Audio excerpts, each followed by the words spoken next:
Shalom lekulam, Shavua Tov, and we are on the beginning of the 3 weeks of judgments, Yemei Ben HaMetzarim, and we are in Parashat Matot. Now, the story of Parashat Matot is even less interesting than the story of Pinchas. However, there are some stories over here, and we should figure out what's in it for us. And especially when it says, Vaidaber Moshe el Rashi Matot, and Moses spoke to the heads of the staffs. Okay? And Rashi says, why did he mention that Moses spoke to the heads of the staffs? And he said, Chalak Kavod HaNesim, he gave the honor to the righteous. Okay? But we know that that's the way it was with other rules. Why they are not mentioned? If you go to Parashat Yitro, in the beginning, it says that Jethro, is telling Moses, you can't teach them all everything. You teach the heads, they will teach the ones under them. Create hierarchy, and if somebody has a problem, they can't figure it out, they come to you. But don't do that. You can't teach all of them at once. You will wilt. Okay? So that's the way he did since then. He is teaching the laws to the leaders, they teach the ones under them, and so on. Why? It's the only place it's being mentioned. Okay? And that's what Rashi is asking. Why is it important to say it over here, not in any other place? Limed shafarat nedarim. Okay, so he says over here, he gives an excuse or an explanation. Okay, he says the whole thing is about nullifying vows. However, nullifying vows, not everybody can nullify the vows. You need to have somebody who knows how to nullify vows, or you do it in front of 3 simpletons. Together, they have enough power to nullify vows. Okay. That's saying the whole thing. And then he gives us this thing about how important for a person to keep his word. When you say your words, that's abracadabra, which means in Hebrew, I create as I speak. Your reality is created first of all with your consciousness and then your speech, the words and the way you say. So you have to be careful. We'll see that about your consciousness, you have to be careful about your words. Why? Because you plant today the seeds of your future. And if you planted a not so good seed, don't expect great results. Okay? So you want to have a beautiful life, you have to have beautiful thoughts and beautiful words. Not beautiful thoughts, not beautiful words.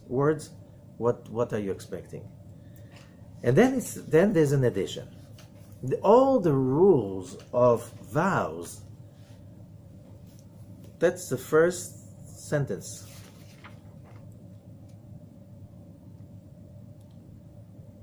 It's like one sentence speaks that. That's verse 3, chapter 30, verse 3. And then there was the whole thing. But the major body of knowledge and wisdom in the Jewish law about vows and what you do with them and how you manage them, this is in the Torah Shabbat, in the oral teachings, in the Mishnah, the Talmud. There are lots of pages about it, a lot of wisdom about it. One verse. And then there's a whole issue to the detail. Ve'isha, verse 4. Ve'isha ki tidor neder. When a woman makes a vow, okay, ve'shama avia, and her father heard her vow, he can nullify the vow immediately. What if she's married? Her husband hears that. He can nullify that. And then he says, Ve'Hashem yislach la, and God will forgive her. And then the same thing about if your husband heard, then, okay, it's repeating. It looks like this issue is almost never happening, and it's being dealt with so many verses, and the real issue is like one verse and that's it. What is going on over here? What is the purpose of the whole thing? What does the Torah want to tell us?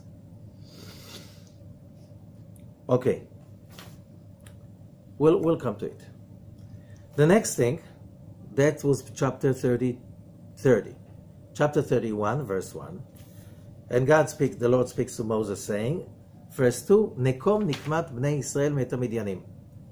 Take a revenge of the Israelite from the Midianites. Did we speak about it in Parashat Pinchas? We did. Why did we wait all the way till here? We had so many topics to deal with, and suddenly we go back to the Midianites. What was the answer when we read about it in Pinchas? We read that the answer is very simple. How many Midianites do you know personally? Huh? I don't know anyone. I don't think that you know anyone. Oh, but you know a lot of them. Because the shoresh, the root of the word Midian is din, judgment. How many judgments do you know personally, secretly? A whole tons of them, right? Who is responsible for our problems? One thing, the judgments. Those inner judgments, when they erupt, they get us into trouble. Into trouble with our relationship, into trouble everywhere. This is the root of everything. The issue was raised in Pinchas, which is usually in the beginning of the 3 weeks, and now it is again over here. When it is being raised in Pinchas, what does it say? Harass the Midianites. It's not nice. You're not supposed to harass anyone. However, if you realize you're talking about your own judgments. What do you mean your own judgments? Somebody asks me what's the time. Usually I'm very kind. I'm saying, time is so. Okay. But sometimes somebody asks me what the time, and I feel that this is an intrusion. This is a disturbance. This is a chutzpah. How dare you? And I have this like, you have what? You are upset about that person, right? You are busy doing something, and they are taking your time, taking your concentration, correct? What happened? You had a Midianite rise inside you, a judgment. Okay? That's what I'm talking about. Those moments that we cannot be nice to even the people that we know that love us so much, and we know that their love is so important to us. And suddenly we are impatient with them. What's that? That's our little Midianites. And if you're not going to harass them, they are going to harass your life. And if you're not going to really deal with that, you're going to get yourself into trouble. And that's why we read Pinchas, because what is the source of all our diseases and maladies? Those Midianites we did not deal with. Okay? So now, in the story of the going and taking revenge and killing all the Midianites, there's a weird, it's not, if you read it in the simple explanation, it doesn't sound good. Okay? They volunteer 1,000 people for each tribe, so 12,000 warriors at once. And they go, Vaimasu malfei Israel 1,000 lamate, 1,000 for each. And then go and they attack the Midianites. And they killed all of them. And they killed how many kings of Midian? 5 kings of Midian. And we said last week, how many countries do you know that have 5 kings, presidents, prime minister? The moment you have 2, it's game over. 5? There's no game. It's a chaos, right? Why? Because the Kabbalists are teaching us when the sin of Adam happened, a whole lot of judgments have been created. What does it mean, judgment, in that case? Something that stops and blocks the flow of light. This is the reason why we have problems with finances. There's a blockage. There's a problem when we have problem with our health. It's a blockage. When we have problems with our relationships, that's a blockage. Everything that comes at our way and we see things do not flow, it's because there are judgments. Those judgments, they are with us from the sin of Adam. As we said, the curse was, the day you will eat from the tree of knowledge, you will surely die. Adam was 930 when he died. Says the Zohar, no. The moment he ate with Eve from the tree of knowledge, they started to die. And we die gradually. Every time we get upset, every time we get disappointed, every time we get so excited about something and it's not what we really thought it's going to be. All those, death means, says the Zohar, going down. That's death. Every time we've been high and then we go by, we die. We had an amazing night, it was so crazy. Then there was the morning after. Okay, so you experience another death. High and by, all of those and that.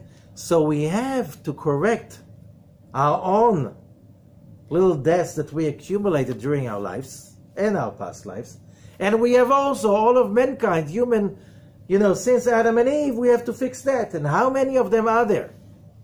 In general speaking, the Zohar says 320. There's one group of 320 judgments. What is the 320? 5 times din. What is judgment in Hebrew? Din. Din is numerically value 64, 5 times 320. So when we are going to fight the Midianites, you have to kill their 5 kings, you have to kill all 320. We're talking about what is the message of mankind? To destroy those Midianites. And then there's a horrible thing. There was like genocide of it. They killed every male, it says. Okay? And then they killed the women. And they killed and finally they didn't kill the women in the beginning, and they brought the women home, and Moses was saying, "What? You left? Who brought you to that?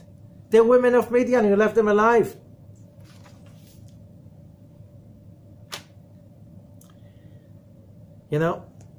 Sometimes, says Rabbi Ajay, you think just a little Midianite, just a small one. I need to show my kids I'm upset because they did something wrong. Just a little tiny Midianite. Just I'll be angry. I'll make a show. And Rabbi Ajay says, not even for the show. You might go. You know how many times I'm just going to make a show, and finally you find yourself in the drama. And then 20, 30 years later, your kids will say, Dad, what you've done on that day, I was affected for life. You don't want that. We all fall into it. But, we're here in this world not to be perfect. We're here to perfect. Mm-hmm.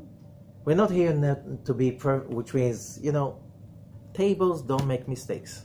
That's why they're tables. Chairs also don't make mistakes. Trees don't make mistakes. They don't have a choice. We can make mistakes, and we're supposed to fix them. When we fall, we have to get up. We have to bounce back. King Solomon said, Sheva yipol tzadik v'kam. A righteous person is the one who falls 7 times and gets each one all over again. A lot of people think, that's a dark ages. Why they were dark? Nobody had any hope. Why? Oh, you're dirt. You're useless, you're dirt, your life is miserable, it will stay miserable, and there's no use to it. Just if you say you do what we tell you, you go to heaven. That was the Dark Ages. That's why they were dark. When the Dark Ages started to be lit up, when people started to think, they got out of the terror from being terrorized. Dark Ages was about terrorism. It was a whole massive terrorism of a whole continent of Europe. People didn't dare to think. When people start to think, Europe start to get out of the darkness. Okay? But still, there are people who didn't realize yet that the Dark Ages are over. They still live it now because they don't think they deserve to be happy. They don't deserve, oh, I am so blemished, I am so impure. So, you are. So, you have to get up and show a fight. Right? That's what humans are supposed to do. So, what Rabbi Zakloria is saying, we're talking about just the end of the Dark Ages. It was 16th century in Tzfat, and he says, don't even think about making a show. It's not going to get what you want. Don't be critical. Don't be judgmental. Especially not with your kids. Especially not with your wife or your husband. It doesn't get any good. Any good. Just makes people not wanting to talk to you. They don't want to tell you what's going on. And when you don't know what's going on, you will fall. Surely you will fall because nobody will dare to tell you what's going on. Let's say you're the boss in business. Every time somebody comes to you with, oh, we messed up with that. Oh, there's a drama. I have to show them. They won't tell you. They're afraid. You will fall. You don't even know that you're in free falling. Why? Nobody will dare to give you the report about what's really going on. Everybody's going to cover it up because they're not comfortable with your reaction. You know very well this is tough. Why now? Why now? Why right now? Oh, right now because it is a very important time. It's a very important time of the year. Think about it. 17th of Tammuz was a very special day. Moses went up to Mount Sinai for 40 days. On Mount Sinai, we had Matan Torah, the giving of the Torah. You know what does it mean, says Rabbi, like the giving of the Torah? It was given to us, we didn't get it yet. You know, you can study, you can even get your degree. But they say, when you want to be a real professional, you need to have 10,000 hours of work till you're there. So let's say you get your diploma, you get your everything, your approval, you pass the test. You just were giving. You didn't take it yet. You need to walk the talk. You have to walk the walk, and you have to go through all of that till it becomes part of you, and they say 10,000 hours till you're really there. So the time between the giving and the receiving, and the fact that somebody gave you the opportunity, doesn't mean that you seize the opportunity. We were given the Torah on Mount Sinai. We had to pass the test. Moses had to go there for 40 days. We were supposed to stay 40 days without him. And then we made a mistake. We thought it was already 40 days. And it was not. And we thought he's late. And then we went crazy. Couldn't wait anymore. When Moses is coming down with the tablets, there's a big party around the golden calf. He breaks the tablets. It says he breaks it purposely. Shiber et haluchot, not shavar. Shiber, purposely broke them. Why? Because it says that the first tablets, they were miraculously made. You could read from both sides the same thing. Okay. How long can that be? You can get excited about it. 10 seconds, maybe 20. Some people can have a rich imagination. 30 seconds. Now what are you going to do with it? If Moses came down with the 2 tablets and we did not commit the sin of the golden calf, that was the receiving of the Torah. When we receive the Torah, that means we're now professionals. That means that there's no separation between what you mean, what you feel, and what you say. It's the same for both sides. That means the tablets were for the people who can read from both sides. If they say they agree, they really agree. If they say they love you, they really love you. If they say they don't agree with you, they don't really agree with you. Simply as that, without any judgment. Just because that's the way it is. The first two tablets were meant for people that overcame the test. And that means from that moment on, that everybody who had temporarily the power to control judgment. Do you know what it means, the power to control judgment? It means to never die. Nothing will kill you anymore. Your consciousness of connection to the Creator is so strong that you don't expect anyone to make you happy because you're happy. You don't wait for anyone to be on time because if you didn't come on time, it's okay. You never let anyone to kill you, especially not yourself. Mastering the judgments was supposed to be the day of the 17th of Tammuz. That will be the day, that was supposed to be the day, that eternal life is now holding on to earth. And that was supposed to spread all over the world till no mother has a fear that she will lose a child. No lover has a fear that he's going to lose his beloved one. No one has a fear that somebody is going to disappoint them. That was the message of the tablets, written same word. You could read from both sides. There's no in and out. You don't have to cover up for anyone, from anyone. You don't have to steal. You don't have to educate anyone because everybody knows. As it says in Isaiah and Jeremiah, everybody will know that's Messiah. Everybody knows already. They know the rules, they play by the rules, and they finally, when is that you can really enjoy driving? When you're not thinking about driving. Should I change a gear? Should I, when you're not thinking about it, it became part of you, right? It takes time. When everybody knows it deep inside, you don't, is it kosher? It's not even an issue. You just do what's the right thing to do because you know already, and you never do the wrong thing because I'm crazy or something. We missed that gate. The 17th of Tammuz, some 300 years ago, was our gate to exit from the misery and pain and confusion and gradual death that we experience few times every day. And people say, oh, that kills me. This is killing me. Even saying that, and you admit, you're committing suicide. A while later, more than a year later, Moses tries to get another gate. He sends the best of the people. He sent them on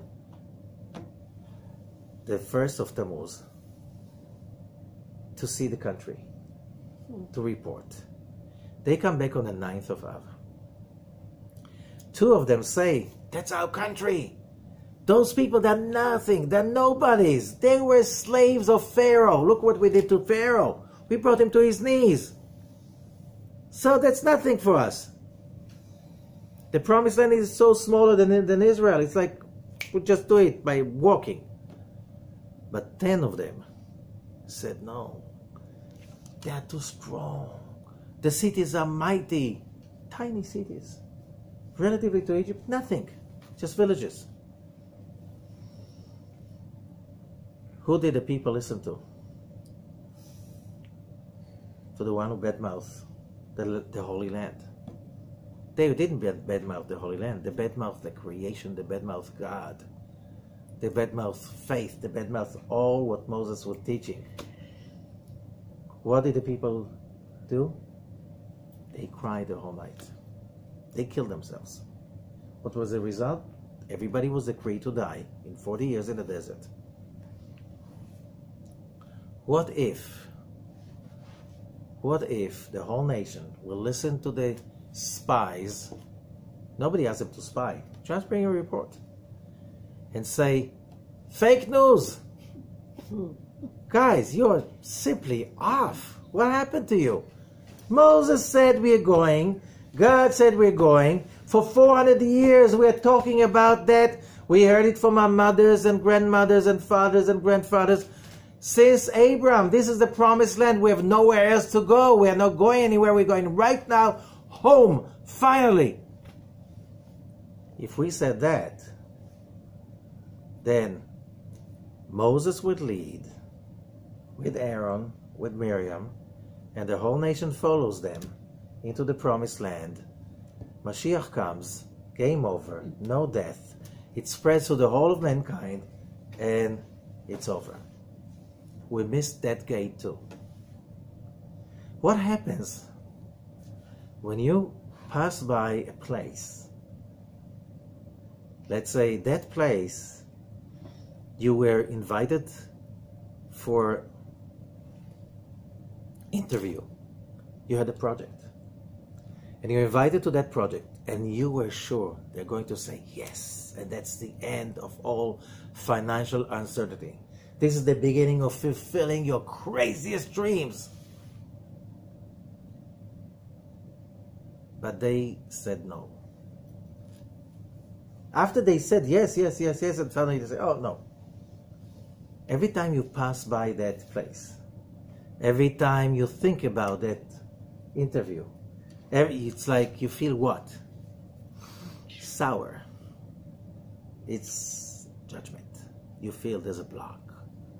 It's a trauma. I'm in post-trauma. I thought it's going to happen this way. I was so sure. That's a judgment. So we have so many accumulated judgments that we are aware of them, so many that we are not aware of them, so many that we have no idea about them because they happened before we were born in our past lives. But they're still blocking the flow of life and energy that we have. Those 3 weeks were supposed to be the most amazing weeks of the year. 21 days, 3 weeks, right, left, and center. First week, second week, third week. 21 days, that's the name of God, Aleph K Yud When Moses says, God, who should I say send me? Ehyeh asher ehyeh, tell them Ehyeh sent you. Ehyeh is numerical value 21. How many, when you count, how many holidays are there in the Hebrew calendar? 21 days of holiday. If we took the 2 tablets on the 17th of Tammuz, there won't be Rosh Hashanah or Yom Kippur or Passover. There will be only one holiday, 17th of Tammuz. If we enter the land on the 9th of Av with Moses, there won't be any holidays, only the 9th of Av, the holiday that we came in and we brought the Messiah to all of mankind. There won't be a need for any other holiday. These are missed opportunities. These are gates that were missed.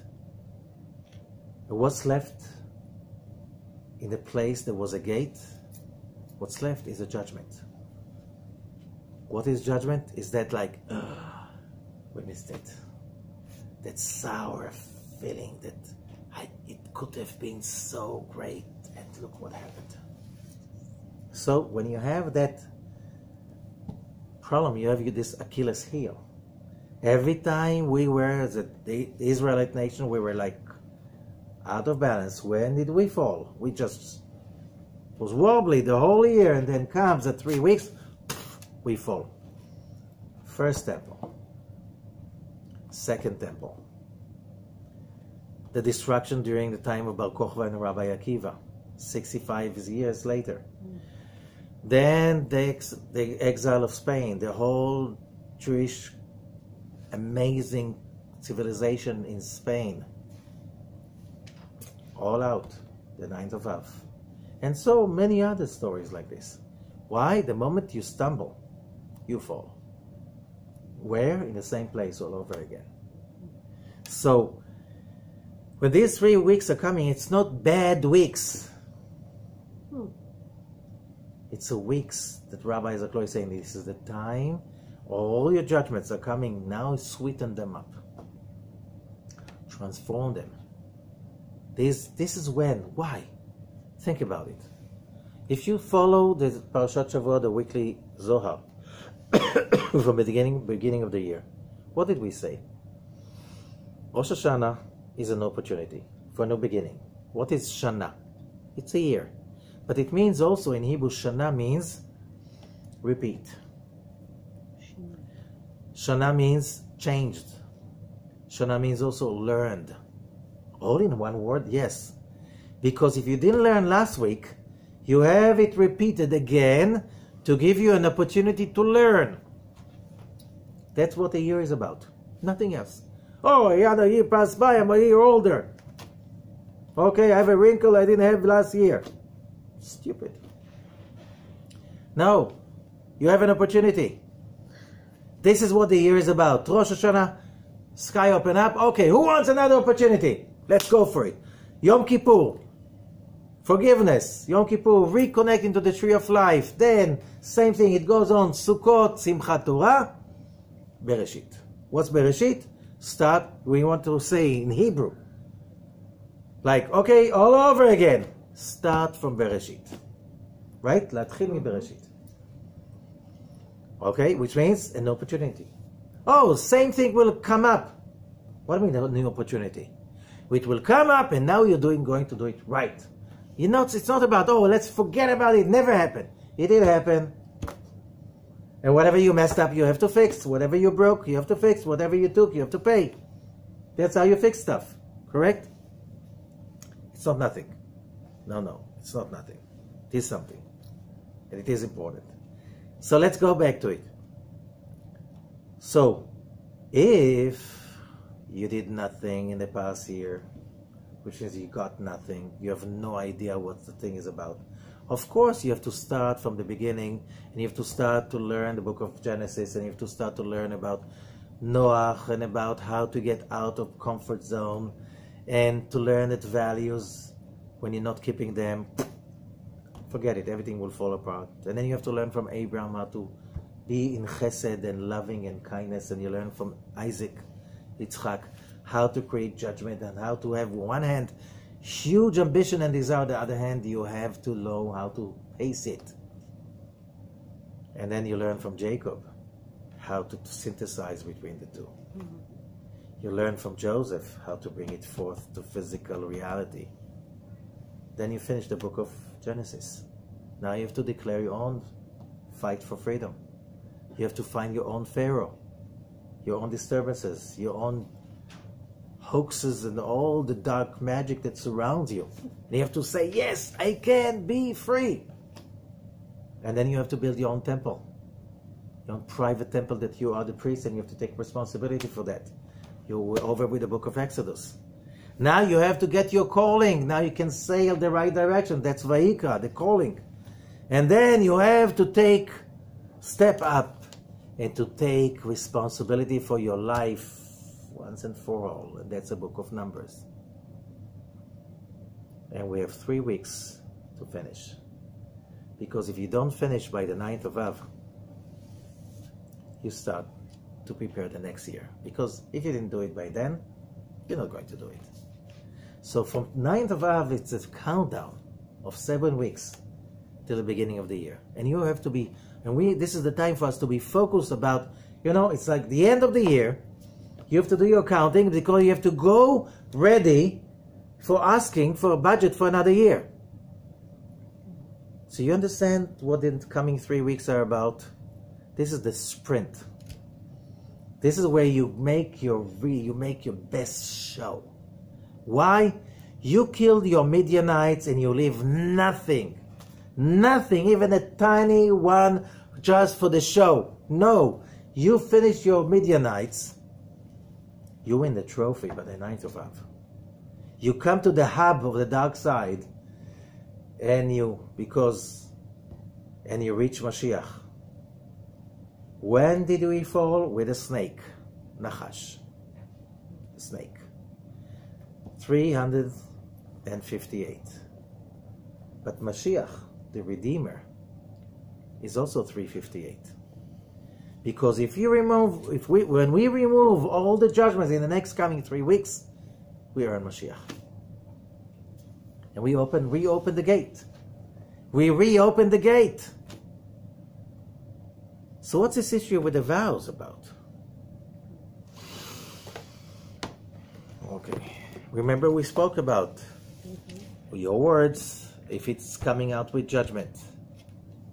If that's what you put as a seed, what's going to come out? Huh?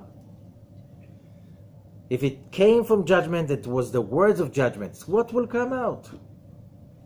So, if you really want to wipe away all the blockages, this is the time to remove the judgments. This is the sprint.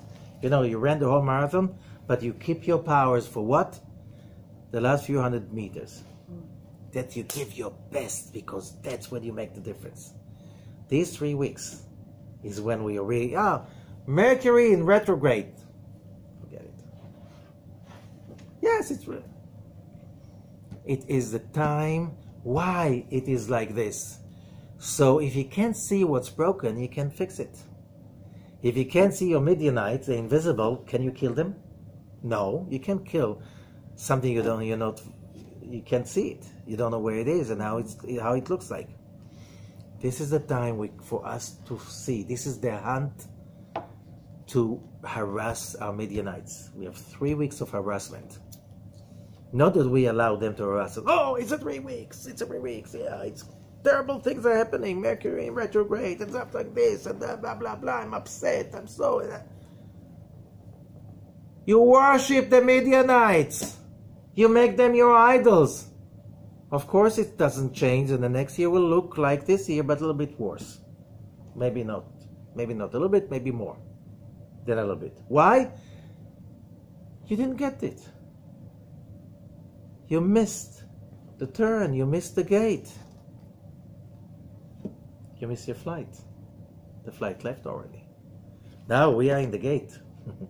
Don't miss the flight. As much Midianites we kill these 3 weeks, that will affect the journey to create a new year and what's happening after. Still there is, so that's why when it says about the vows, so the whole Zohar about Parashat Pinchas, you see, that's Parashat Pinchas. The Zohar about Parashat Matot, this is it. Yeah. About Parashat Masay next week, not even this. Next week, then you have Parashat Dvarim, nothing. Oh, some say it's hidden in Parashat Balak. There's Ma'amar Yanuka. It's hidden over there. Why is it hidden? This is the days of judgment. You have to look for it. It's a hunt. This is the real hunt for the Midianites. They're hiding where? Deep inside. But what does it say over here? It says about Parashat Matot. It speaks about one thing. It speaks about the women as being judgment and the man as being grace and chesed, loving kindness. Okay, sometimes. No, but it says no. A woman, the source of the soul of a woman is coming from the root of judgment in the upper worlds. The root of the soul of a man is coming from the chesed of the upper world. This is red and this is white. Okay? Now the whole thing is the woman needs she needs the man to sweeten the judgments. Okay? And the Zohar says the moment she tastes the taste of chesed, she becomes chesed. What's a mother? A mother is chesed. You know, a real mother. I'm not talking about, I'm not going to do it. They'll take care of it. I'm not taking care of my kid. 2 kids maybe. No, we're talking about motherly love. It's about being there magically. That's chesed. That's chesed. But that was a judgment. She was born as a judgment, and that was transformed into chesed. Why? Because that's what we're supposed to do over here in Parashat Matot. So we go back. Okay, so what the thing about the vows? Look, if you read about the story of the vows, it reminds something that we just were supposed to read last week, Parashat Pinchas. וידבר משה אל ראשי המטות, it speaks about the heads of the staffs. Okay? Making a vow. You make a vow, and here, if you're a woman, your husband or your father can nullify the vow. You just said the woman is like, if I made a vow, I'll decide if I want to nullify the vow. What do you mean my husband and my father, they'll nullify the vows? But listen, it says, if they nullify the vows, the word, and then comes the word, Ve'Hashem yislach la, and the Lord will forgive her. 3 times it appeared here. Okay? You read the commentaries, then the Orach Chaim HaKadosh, Rabbi Chaim Ben Attar, that we celebrated last week, his anniversary, he says, "Achen nitbaer katuv ba'akdim ha'maram zal she'amru." No, we have, in order to explain that, we have to bring what the sages said in the Mishnah, Masechet Chagiga, Perek chapter 1, Mishnah Chet, the 8th study. וזה לשונם, התר נדרים פורחים באוויר. Nullifying, the vows were flying up in the air. Have you ever heard such nonsense? What do you mean? Vows flying up in the air. What is that? Ad kan. I finish over here. ויש להעיר.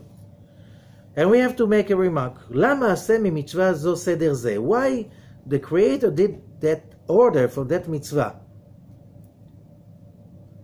Why everything is straight and this one is flying up in the air? What do you fly up in the air? And he explained, he goes into deep, but when you go into rules of, but let's go to the Zohar. And in the Zohar of Pinchas, verse 807, okay, it's a big book, okay, it says like this: on the 10th day of the 7th month, this is Tishrei, Mikra Kodesh yeh lechem, you have a holy, Mikra means call it in, of holiness. Zeu Yom HaKippurim, this is the Day of Atonement, Yom HaKippurim. Shu Asiri, he is the 10th one, which is the letter Yud. Hu Kalul Ma'aseret Tshuva, is because he's the 10th one, it's the letter Yud, which is number 10. V'itkinu bo hei tfilot, and the sages brought down 5 prayers for that day. Yud is a date, 10th day of atonement, and 5 prayers, Yud and Hey. What is Yud and Hey? That's a power of the upper world. Okay, Mikra Kodesh. Why? That day has a special sanctity, holiness to it, that no other days have. And he continues in 808. כי הימים שבהם מלאכת חול, the weekdays, okay, הם מצד את הדעת טוב ורע. They are the days of the tree of knowledge, good and evil. שנתהפך, what's good and evil? He brings us a vision. Remember, Moses goes to Pharaoh. He says, who are you? Who sent you? What's going on? And Moses says, I have the power of God instilled within me to get the Israelites out of Egypt. And the proof is like this. And he throws his staff, Matot. And that staff becomes a snake.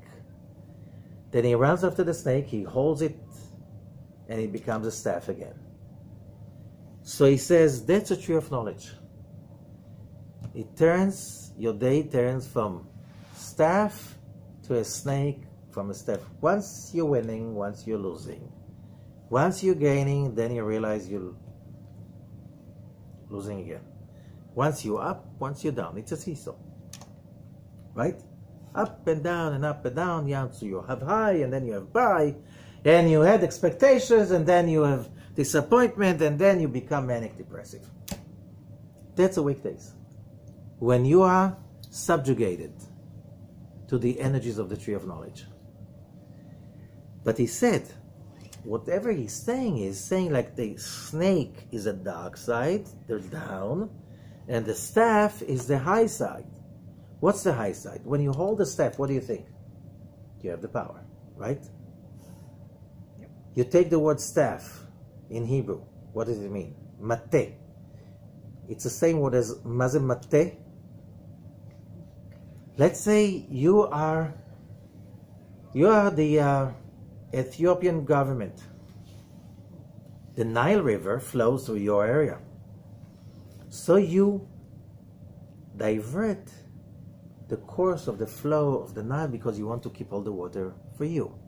That means that Sudan and Egypt do not get water. That's a big deal right now. What's the verb that you divert the Nile? Mateh. When you can divert a river, how do you feel? I'm holding the power.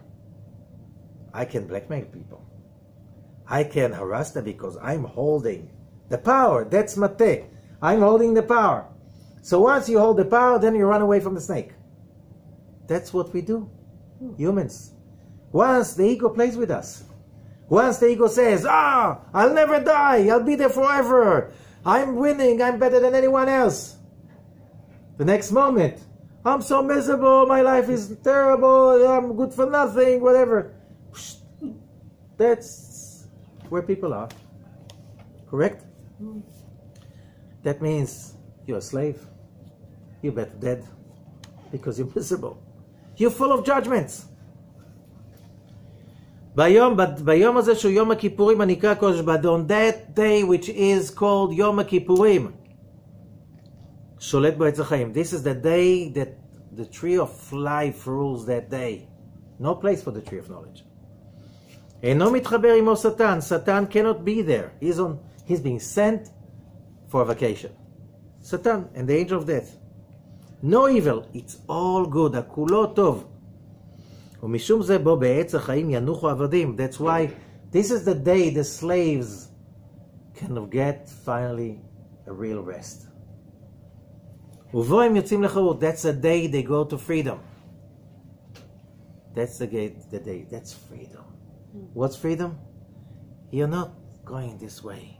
It's good. It's not good. It's going. I have to be afraid. No, I'm not going to be afraid. It's judgments. It's the days of judgments. It's Bein HaMetzarim. Oh, it's the Yudzayin B'Tammuz, the 17th of Tammuz. It's the 9th of Av. Terrible. We have to hide.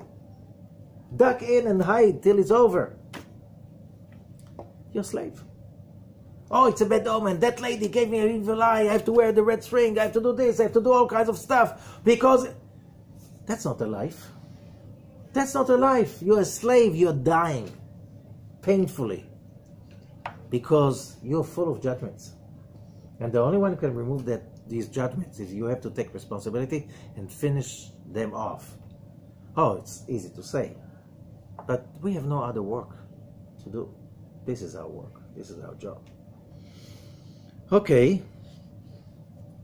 But then the Zohar continues, verse 809. אותם שיש עליהם גזר דין בנדר ושבועה שלא לשנות הגזר דין. Those who have the decree, the judgment upon them, hanging upon them. And it's hanging upon them with a neder, a vow, ושבועה, okay, and a swear that will not go away. We had the mateh, now we have the vows. What the Zohar says, what are these nedarim? These are the heter nedarim porchim ba'avir. Those are the vows flying up in the air. What are they doing in the air? When a person commits something negative, you inject negativity to the universe. And there are laws of cause and effect. If you throw something up, it will finally fall. Correct? Why? There's gravity. You put your finger in the socket, you get electrocuted. That's the laws of electricity. Okay? That's how this world works. So when we create a judgment, that the more disturbing, like what it says, when you dig a hole and somebody falls into the hole, you have to pay for it. Right? What if you ran away? You didn't pay for it. What if you went to the judge and you were too nice and the judge like, okay, case dismissed. You didn't pay. What if? There's so many what ifs. But you have to pay. Why you have to pay? When the universe was created, everything was perfect. Everything was one. The light of the Creator came in, it created us, filled us up, and there was a night and there was a day one day. Everything was perfect. But we were created in His image.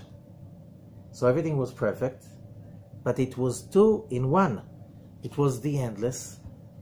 It was the endless. But this endless was made of two. It was the light of the Creator, and it was the creation. It was a desire to share of the Creator, no desire from a lack, but we said from hitratzut, the appeasement, the expansion of that goodness. And it was, and we were the cast. You know when you make a cast? We were the cast that was carved according to the feet of the Creator. So when we want something, it is because He gave it to us. How do you know that you want it if you didn't have it before? We are the cast. We are exactly in the shape and the image, but the opposite of the Creator. Whatever He wanted to give us, we developed a desire to get it. But we couldn't get it for free, because we wanted also to be creator like Him. We wanted to be sharer like Him. So we made the tzimtzum. Where did the judgment start from? From that part. When it says in Pirkei de Rabbi Eliezer, 1st century, Hu ushmo echad, Him, big H, and His name were one. In the endless is made of two. The light of the Creator, and we, the creation. We couldn't get it. So God had to split everything on the second day. He separated and separated. And it went on the third day, and the fourth day, and the fifth day, and the sixth day. So we have those days we can put things together and feel like creators. But then there was a fear. We will fall so much into the chaos, we'll never know where we came from. We'll never know what we're here for. So the completion of the first day, the day one, had to be recreated. Shabbat. Shabbat, Shalom. It's a day that's all about Shalom, all about wholeness. If something is in the middle of it, don't touch it. Why? It doesn't belong to Shabbat. Only perfect stuff. Why? You came from here, remember you have to come back. So in the end of Shabbat, you are full with Shabbat, go for it. Get that fullness, get that Shalom during the weekdays. If it smells like Shabbat, go there. If it doesn't smell like Shabbat, no, don't go. No go zone. So who did the Tzimtzum? Who created the first judgment? We did. Who wanted the responsibility to overcome judgment? We did. You can't just ask the Creator, God, can you take please away all the judgments? It looks like we can't. However, when you study Kabbalah, you realize that there is, if you go to the rules of the universe, when would ever mankind get that stuff? We're getting lost and lost and lost. With materialism, with hatred, with judgment, with, you just name it, all the diseases. We're so good in creating that. How are we going to get out of it? But Rabbi Shimon Bar Yochai gave us something very special. Remember Moses gave us the opportunity? Let's try, find the gate. Mount Sinai Revelation, 40 days later, I'm coming down with the tablets. We received that. Game over. Everybody loves each other. No death anymore. Everything is great. We missed that gate. He gave us another gate. Moses came back with Pinchas. Now his name is Elijah the prophet. 1,300 years later, 1,400 years later, they come back. And they revealed themselves to Rabbi Shimon Bar Yochai. And they give him the gate. And the name of this gate is the Zohar. If you go to this is right, this is wrong, this is forbidden, you never get out of it. But when you connect to the frequency of the Zohar, you have a gate. You don't have to wait for a certain day for the gate. Just grab the book and you have the gate. Then you can have a liftoff above all of this slavery and mischief and misunderstanding and judgments. Just lift yourself up with the Zohar and you find the gate. And you realize that from here, no solution. But when you take the gate, everything will be resolved so easily. So easily. That's the difference between Rabbi Shimon Bar Yochai and all the rest of the sages. They tried, that's honest and that's okay and that's normal. This is what you do, this is what you don't do. This is what's right, this is not what's right. Everything is okay. But Rabbi Shimon gave us the ability to see it, how everything comes together. How do you start Yom Kippur? Kol Nidrei. What is it about? It says, Kol Nidrei, they say, all the vows, all the forbidden stuff that we forbid ourselves, we are now nullifying them. But before we do that, we fly up to the air. How do we fly up to the air? We open the ark. We take the Torahs out. What is the Torah? Air. The energy of air. There are 4 elements. The Torah is air. Tiferet, central column. The eagle, we spoke about last week in Pinchas. When everybody touches the Torah, the whole congregation flies up. When you're up in the air, you can remove all the missiles of all those judgments coming at you for the next year. Why? We're using Rabbi Shimon words. We can either go and get hit every day all over again from those judgments. Let's hit them now. Let's finish all the Midianites before they hit us. How? When we all unified, we use the energy of Yom Kippur. We use the energy of the Zohar. We say Kol Nidrei V'Esrei in union with the Torahs. How many people stand with the Torahs? Like Beit Din, like court. Who has the power to nullify the judgment?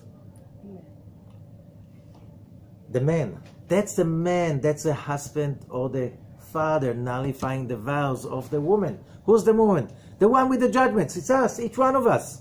We're all females. We're here to receive. Who's the male? Who's the father in heaven? Who's the husband on Mount Sinai? That's a creator. He wants to give us more than we want to receive, but we have all of these judgments. So when you use the gate, you can nullify the judgments. We have a gate of 3 weeks. We have to use the Zohar because as much we can remove these 3 weeks, it's enormous. It's killing all the Midianites with all their 5 kings. So this is what this parasha, it's about, not about how terrible things are, and it's judgment and judgment and oh, you made a vow, what happened, you made a vow. Yes. We said the wrong words. We had the wrong thoughts. We had the wrong intention. But when we go back to the source, what is the source? The original initiative thought, which is to do good. We can sweeten everything. All what is sour and bitter and upsetting and miserable. And you just, when you use the Zohar, you can go back to the Creator and say, yeah, I know. Everything was out of love.